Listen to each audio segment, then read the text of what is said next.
بسم اللہ الرحمن الرحیم۔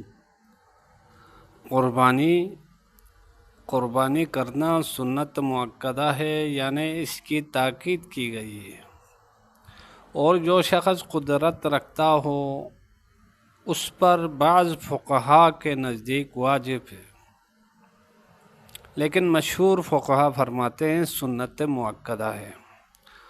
قربانی کا اصل ٹائم اور وقت عید کے روز طلوع آفتاب سے شروع ہوتا ہے، یعنی سورج کے نکلنے کے ساتھ ہی شروع ہوتا ہے۔ 10 تاریخ، 11ویں تاریخ اور 12ویں تاریخ کو بھی قربانی ہو سکتی ہے، اور حج میں جو جاتے ہیں وہ 13ویں روز بھی قربانی کر سکتے ہیں، لیکن جو حج پہ نہیں جاتے ہیں وہ 10، 11 اور 12 کو سنت قربانی کر سکتے ہیں۔ پیغمبر اکرم صلی اللہ علیہ وآلہ وسلم نے ارشاد فرمایا، اگر قرض لے کر بھی قربانی کرو یقیناً وہ قرض ادا ہو جائے گا۔ قربانی کے لیے اونٹ، گائے، بھیڑ یا بکرا ہونا چاہیے۔ بہتر ہے کہ ذی الحج کے پہلے ایام میں جانور خرید لیں، لیکن اس جانور کی قربانی کرنا مکروہ ہے جو گھر میں پلا ہو، یعنی گھر والوں نے اس کو چارہ کھلایا ہے، پانی پلایا ہے، بڑا کیا ہے، تو ایسے جانور کا قربانی کرنا مکروہ ہے، لیکن قربانی کریں تو قربانی صحیح ہے۔ اونٹ 6 سال میں داخل ہو، گائے و بکرا میں احتیاط واجب یہ ہے کہ وہ 3 سال میں داخل ہو۔ بھیڑ دنبا احتیاطاً 2 سال میں داخل ہو۔ جانور کے اعضاء میں کسی قسم کا عیب یا نقص نہ ہو، مثلا آندھا، کانا، لنگڑا، سینگ ٹوٹا، کان کٹا اور بہت دبلا، ضعیف، بیمار اور خسی نہ ہو۔ اچھا، یہ تو کیا ہے، یہ شرائط جو بیان کیے ہیں، اگر ان میں سے اکا تکا ہو تو پھر کوئی حرج نہیں ہے، چونکہ آپ کی قربانی سنت ہے۔ سنت قربانی میں کوئی مسئلہ نہیں ہے، وہ قربانی ادا نہیں ہو سکتی ہے جو حج میں منا میں قربان کرتے ہیں، ان کے لیے ان تمام شرائط کا ہونا ضروری ہے۔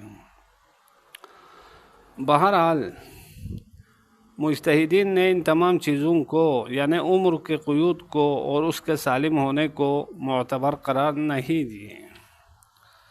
اصل چیز ہے انسان کا اخلاص اور اس کی نیت ٹھیک ہو تو سارا کام ٹھیک ہو جائے گا۔ تو خسی نہ ہو کہا، اگر بغیر خسی کے جانور ممکن نہ ہو تو وہیں جائز ہے، یعنی خسی قربان کر سکتے ہیں، اور سنت ہے کہ خود اپنے ہاتھوں سے قربانی کرنے والا خود اپنے ہاتھوں سے جانور کو ذبح کرے۔ اگر ذبح کر سکتا ہے تو یہ سنت ہے، اور اگر ذبح نہ کر سکے تو قصاب کو بلائے اور قصاب کے ہاتھ پر ہاتھ رکھے، اور کیا ہے، چھری چلانے میں شریک ہو جائے، یہ سنت ہے۔ اور سنت ہے کہ جب آپ قربانی کے جانور کو ذبح کرنے کے لیے لائیں گے تو اس سے پہلے اسے پانی پلائیں، پانی پلا کر پھر ذبح کرنا چاہیے، چونکہ جانور کو بغیر پانی پلائے ذبح کرنا مکروہ ہے۔ اور ایک سنت یہ ہے کہ بوقت ذبح، یعنی جب جانور ذبح کرنے لگیں تو ذبح کرنے سے پہلے اس دعا کو پڑھیں، ہے تو قرآن کی آیت لیکن دعائیہ شکل میں ہے۔ انی وجہت وجہی بسم اللہ الرحمن الرحیم انی وجہت وجہی للذی فطر السماوات والارض حنیفا مسلما وما انا من المشرکین ان صلاتی و نسکی و محیای و مماتی للہ رب العالمین لا شریک لہ و بذالک امرت وانا من المسلمین۔ اس کے بعد چھری کو الٹے گھماتے ہوئے پڑھیں اللہم منک ولک بسم اللہ واللہ اکبر، اللہم منک ولک بسم اللہ واللہ اکبر، اللہم منک ولک بسم اللہ واللہ اکبر۔ 3 بار چھری کو الٹا سائڈ گھمانے کے بعد پھر جانور کو ذبح کریں۔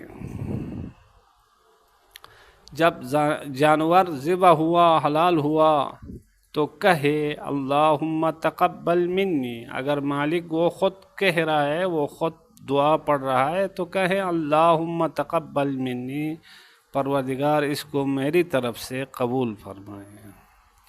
یا اگر کئی بندے اس قربانی میں شریک ہوں اور سارے کی طرف سے قربانی پیش کی جا رہی ہو، تو اس صورت میں کہنا ہے اللہم تقبل منا، پروردگار اس قربانی کو ہم سب کی طرف سے قبول فرما۔ اگر قربانی کرنے والا ایک ہو اور وہ اس وقت حاضر نہ ہو، بلکہ دبئی میں ہو یا لندن میں ہو یا انگلینڈ میں ہو، تو اس کی قربانی ادھر کر رہے ہیں، تو یہ دعا پڑھنے والا یہ کہے گا نیت کر کے اللہم تقبل منہ، پروردگار اس کی طرف سے جو دبئی میں ہے، کینیڈا میں ہے اور برطانیہ میں ہے، اس کی طرف سے قبول فرما۔ نہیں، اگر وہ کئی بندوں کی طرف سے کر رہے ہیں باہر ملک بیٹھ کے، تب بھی آپ پہ کیا ہے، یوں کہہ سکتے ہیں اللہم تقبل منہم، اللہم تقبل منہم۔ اسی طرح قربانی مردے کی طرف سے بھی کی جا سکتی ہے، زندے کی طرف سے بھی کی جا سکتی ہے۔ اگر مردے کی طرف سے کی جائے اور وہ مرد ہو، تو پھر اس صورت میں اللہم تقبل من حسن کہیں گے، یا اللہم تقبل منہ، یعنی کہہ کے ارادہ اس میت کا کرے۔ نہیں، اگر وہ عورت ہے تو پھر ہو کی جگہ میں آپ نے ہا کو رکھنا ہے۔ اگر وہ ساری عورتیں ہیں تو ہم کی جگہ میں ہننا رکھنا ہے، اگر سامنے نہ ہو تو۔ ان چیزوں کا آپ نے خیال رکھنا ہے، اور جانور کو ذبح کرتے وقت اس کا روح باقبلہ ہونا ضروری ہے، اور ساتھ ساتھ اللہ کا نام لینا بھی ضروری ہے۔ اگر کوئی تکبیرات نہیں پڑھ رہا ہے ذبح کرتے وقت، تو حاضرین میں سے اگر کوئی ایک کہے اللہم منک ولک بسم اللہ واللہ اکبر، اگر وہ اللہ کا نام لے لے، تب بھی وہ جانور صحیح شرعی طور پہ حلال سمجھا جائے گا۔ لیکن حلال ہونے کے لیے بسم اللہ شرط ہے۔ اچھا، اس کے بعد آپ نے ماشاءاللہ جانور ذبح کیے، اللہ آپ کی قربانی قبول فرمائے، آپ نے دعا بھی کی۔ اس کے بعد جانور کے گوشت کے 3 حصے کرنا ہے۔ ایک حصہ غریب، غربا اور مساکین کے لیے، ایک حصہ اپنے ہمسایہ مومن بھائیوں کے لیے، اور ایک حصہ اپنے اہل و عیال کے تصرف میں لائے۔ تو یہ 3 حصے ہو گئے، ایک حصہ فقراء اور مساکین، ایک حصہ مومنین مومنات جو ہمسائے ہیں، اور تیسرا حصہ اپنے لیے۔ اچھا، تو جانور کی باقی چیزیں بچ گئی، کھال، سری اور پائے وغیرہ، وہ مستحق کو دیں، خود نہ رکھیں۔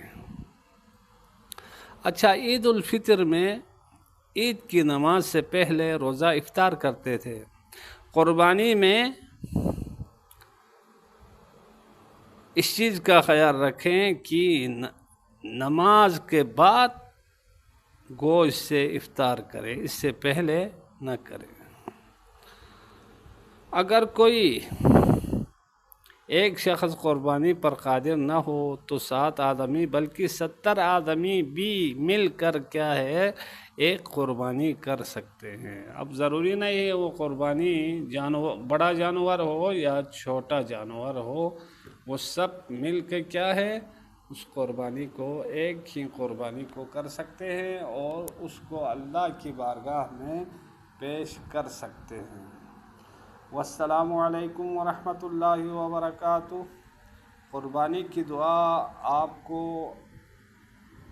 ایسے تلاوت کی ہے، اس کے علاوہ ہمارے ویڈیو کے اندر دیکھنے میں بھی آپ کو نظر آ جائے گا۔ والسلام علیکم ورحمۃ اللہ وبرکاتہ۔